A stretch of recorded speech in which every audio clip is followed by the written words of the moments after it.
नमस्कार दोस्तों, मैं सुनील श्रीवास आपका कक्षा 9 की मैथ की क्लास में स्वागत करता हूँ। आज हम पढ़ेंगे जो 3 अध्याय में हैं ग्राफ के बारे में, और जिसमें से हमें ये बताना पड़ता है कि जो निर्देशांक पद्धति का चैप्टर होता है एक बेसिक चैप्टर है, जिसमें से पहले हमें ये देखना है कि इसमें से जो अपना चतुर्थांश बनता है, तो चतुर्थांश बनता है तो किन दो रेखाओं के बीच में बनता है।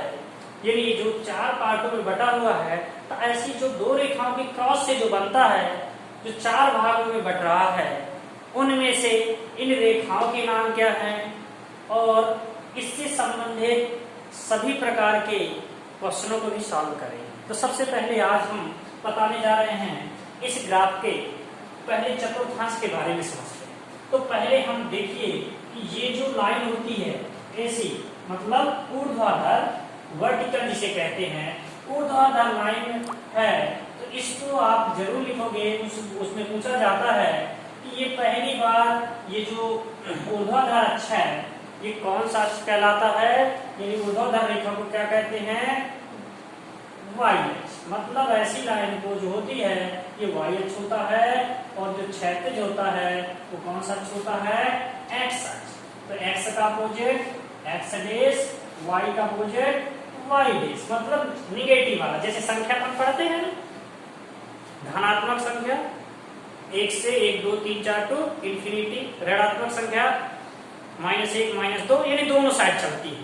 इसी प्रकार से इसमें पूर्णांक संख्याएं होती हैं जो दोनों ओर चलती है। तो कहने का मतलब है जी एक्स होगा उसका धनात्मक, तो ये ऋणात्मक। इसी प्रकार से ये धनात्मक, तो ये ऋणात्मक। तो इस लाइन को कहते हैं हम ऊर्ध्वाधर, ऊर्ध्वाधर, ठीक है, रेखा, ठीक। और ये जो लाइन होती है इसे कहते हैं क्षैतिज रेखा, क्षैतिज रेखा। बात समझ आ गई। ये कौन सी रेखा है, क्षैतिज। ये क्या है, ऊर्ध्वाधर। यानी ऐसी 2 रेखाएं, जब एक ऊर्ध्वाधर रेखा और एक क्षैतिज रेखा किसी एक बिंदु पर लंबवत होती हैं, तो उस लंबवत जो बिंदु होता है ना, ये बराबर 4 भागों, मतलब 4 भागों में बांट देते हैं। तो ये जहां भी क्रॉस करती है इसे कहते हैं मूल बिंदु। क्या कहते हैं, मूल बिंदु।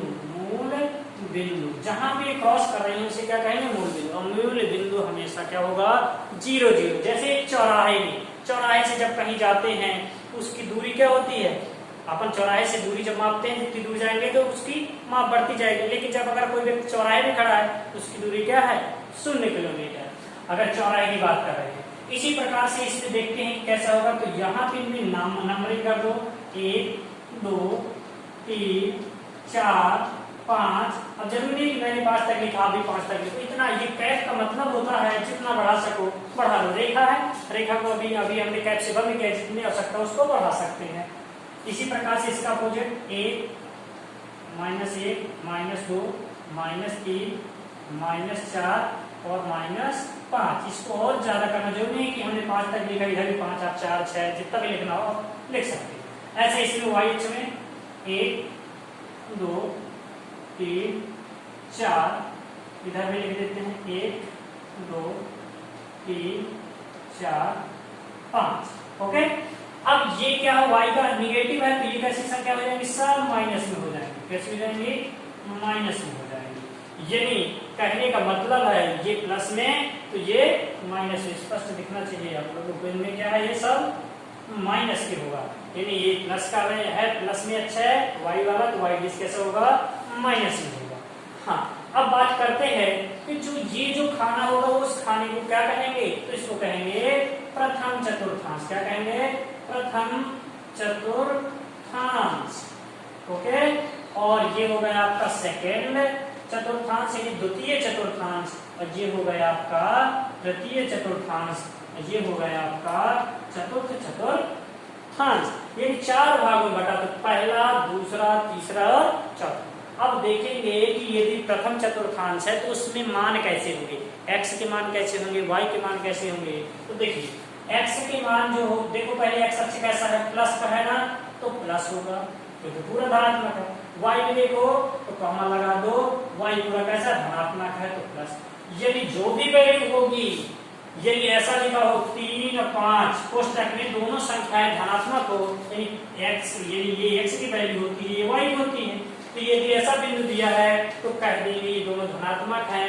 और पूछा जाए किस चतुर्थांश में स्थित है, तो हम कहेंगे प्रथम। ये तो अभी हम बता रहे, देखते क्षण बताना, फिर ग्राफ बना करके ड्रा करके बताएंगे। पहले तो ये देखते हैं कि ये ब्रैकेट में जो लिखा है वो किस चतुर्थांश में है, तो देख कर ही बता देंगे दोनों संख्या प्लस की है अर्थात प्रथम चतुर्थांश में।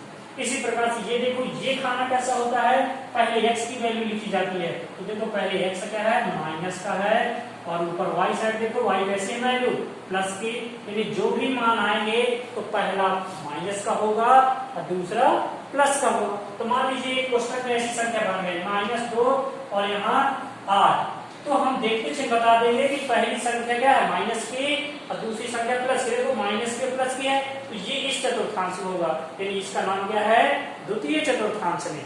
ठीक इसी प्रकार से अगर हम इसकी बात करें, इस खाने की किसमें कौन सी संख्या प्लस की होगी, कौन माइनस की, देखो x अक्ष में प्लस है, x अक्ष में क्या है माइनस है, y अक्ष भी माइनस का है, यानी कहने का मतलब जो भी ये मान होंगे इसमें जो दो बिंदु दिए रहेंगे अगर ऋणात्मक है दोनों, तो किस चतुर्थांश में जाएगा, तो उसका ग्राफ तृतीय चतुर्थांश में बनेगा। यानी कहने का मतलब अगर इन दोनों में ऐसा -2 और -4 लिखा हो, दोनों संख्याएं माइनस की हो, तो किस चतुर्थांश में जाएगा, तृतीय चतुर्थांश में जाएगा।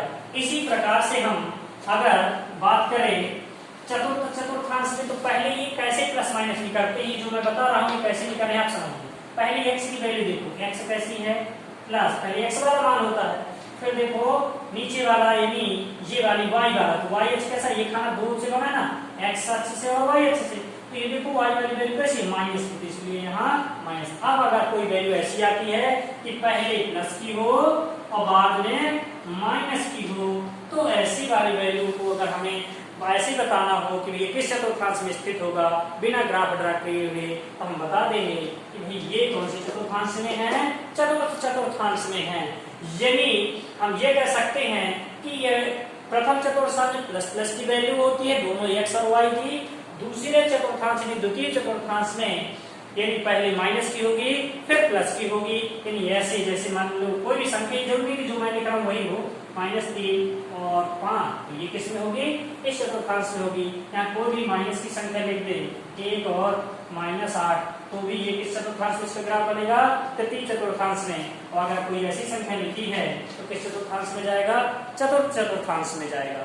इस तरह से हम ये ग्राफ में ये जान लेते हैं कि आपको अभी जो प्रारंभिक क्वेश्चन होंगे उसमें पूछा जाएगा कि जो ऊर्ध्वाधर लाइन होती है कौन सा अक्ष कहलाएगा, तो आप कहोगे y अक्ष।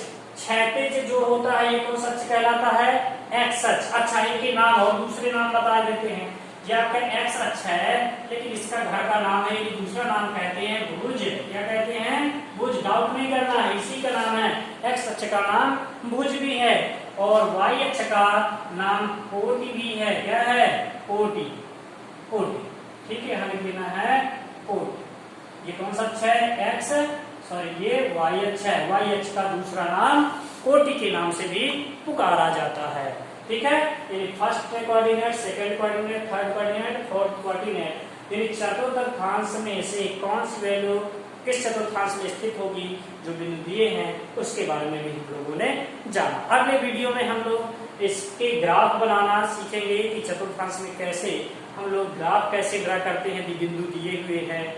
इसलिए अगला वीडियो जैसे ही बनाऊं उसका नोटिफिकेशन पाने के लिए आप मेरा चैनल अभी जो नीचे रेड बटन है उसको सब्सक्राइब कर लीजिए, लाइक करिए, शेयर करिए और आगे जैसे ही मैं आगे वीडियो बनाऊंगा आपके पास नोटिफिकेशन उसका पहुंच जाएगा। इसलिए इसको सब्सक्राइब कर लीजिए। Thank you.